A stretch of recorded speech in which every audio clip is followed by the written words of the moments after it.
थी वो? मैं 8 महीने की प्रेग्नेंट थी और अपनी डिलीवरी के लिए अपने मायके गई थी। माँ ने मुझे फोन पर बताया, घर के पीछे की तरफ जो खाली जमीन थी ना, वहां पर एक नया कमरा बनवा लिया है। इतने सालों के बाद जैसे ही अपने घर में कदम रखा, कुछ अलग सा लगा। माँ, ये घर के पीछे की तरफ नया कमरा बनवाने की क्या जरूरत थी? अरे बेटा, घर के पीछे दूर दूर तक खाली जमीन है। तेरे पापा को कई दिनों से लग रहा था कि यहाँ पर एक कमरा बनवा लेंगे तो ताजा हवा मिल जाया करेगी। अब तो ये सब छोड़ और चल जल्दी से दूध पी ले। माँ, मैं थोड़ी देर में पी लूंगी, आप सो जाओ। मैंने दूध का गिलास उठाकर उस खिड़की में रख दिया। पता नहीं कब आंख लग गई। अचानक से खिड़की के पल्लों के खड़कने की तेज आवाज आई। दूध का गिलास धड़ाम से जमीन पर आ गिरा। जमीन पर गिरते ही दूध का रंग लाल हो चुका था। मैंने खिड़की से झांक कर बाहर देखा। चारों तरफ धूप अंधेरा था। उस अंधेरे की तरफ से कुछ आवाजें आ रही थी, जैसे छोटे बच्चे आपस में खिलखिलाकर मस्ती कर रहे हो।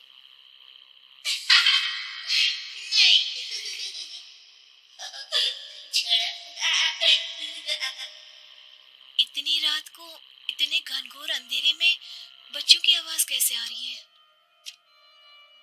घड़ी में वक्त देखा तो ठीक 12 बजे थे। देखकर मैं सन्न रह गई। बुरी आत्माओं और भूतों की कई कहानियां मैं सुन चुकी थी। वक्त भी कुछ ऐसा ही था। ऊपर से मैं प्रेग्नेंट। सुना था कि ऐसे वक्त में अक्सर बुरी आत्माएं औरतों का पीछा करती हैं। तो क्या मेरे पीछे भी?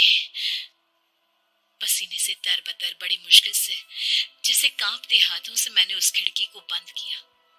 जल्दी से जल्दी उस कमरे से बाहर निकलकर माँ के पास जाने के बारे में सोचा, लेकिन जैसे ही दरवाजे की तरफ पलटी, लगा कोई साया हवा की स्पीड से दरवाजे के सामने से गुजर गया। मेरे गले में अटक कर रह गई।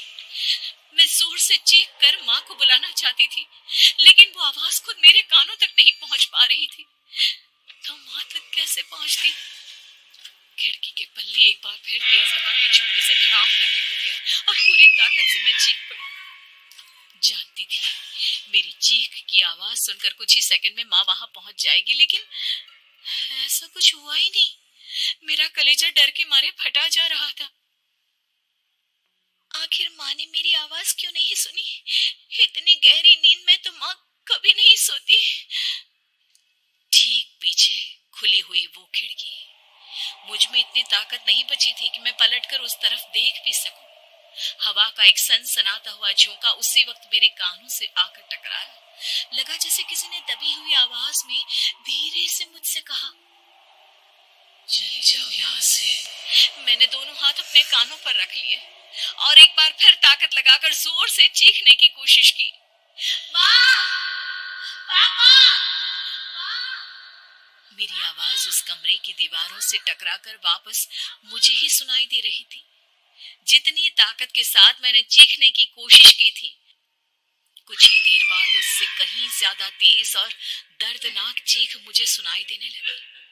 ये आवाज ठीक मेरे पीछे खिड़की से आ रही थी। वो आवाज मेरे कानों में पिघलते हुए लोहे की तरह गिर रही थी। उन आवाजों में हैवानियत थी। वो आवाजें किसी इंसान की नहीं है, इतना मैं समझ चुकी थी। कांप रहे हाथों से मैंने अंधेरे में कुछ ढूंढने की कोशिश की। तभी अचानक मेरा हाथ बेड पर रखी टॉर्च पर पड़ा। किसी तरह ताकत लगाकर टॉर्च का बटन ऑन किया, लेकिन ये क्या? सामने दरवाजे पर 3 छोटी लड़कियां खड़ी हुई थी। उनके हाथ में स्टील के चमचमाते हुए चाकू थे। मैं घबराकर लड़खड़ाई और पीछे की तरफ हटी, लेकिन तब तक वो मेरे पास आ चुकी थी। उनकी गर्दन टेढ़ी थी और उनके हाथों के वो चाकू मेरे पेट को निशाना बनाने को तैयार। मैं जोर से चीखी, नहीं, छोड़ दो मेरे बच्चे को, मत मारो, मत मारो, छोड़ दो मेरे बच्चे को।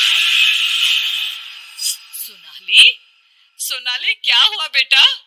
तू इतनी डरी हुई क्यों है? उठ बेटा, क्या हुआ? हड़बड़ाकर मैंने अपनी आंखें खोली। देखा तो दिन निकल आया था। माँ मुझे जगा रही थी। मेरा चेहरा पूरा पसीने से लथपथ था। क्या हुआ बेटा, तुमने कोई बुरा सपना देखा क्या? मैं अभी तक अपने पूरे होश में नहीं थी। वो वो मेरे बच्चे को मार देगी माँ। वो लड़की मेरे बच्चे को। मैंने घबराकर अपने पेट को छुआ। सब कुछ ठीक था। और वो दूध जो रात को यहाँ पर गिर गया था, उसका रंग लाल हो गया था। माँ ने हंसते हुए दूध का गिलास मुझे दिखाया। तुमने दूध पिया ही नहीं, पूरा का पूरा ऐसे ही रखा हुआ है।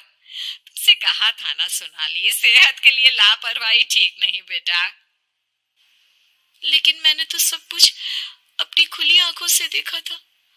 ये सपना कैसे हो सकता है?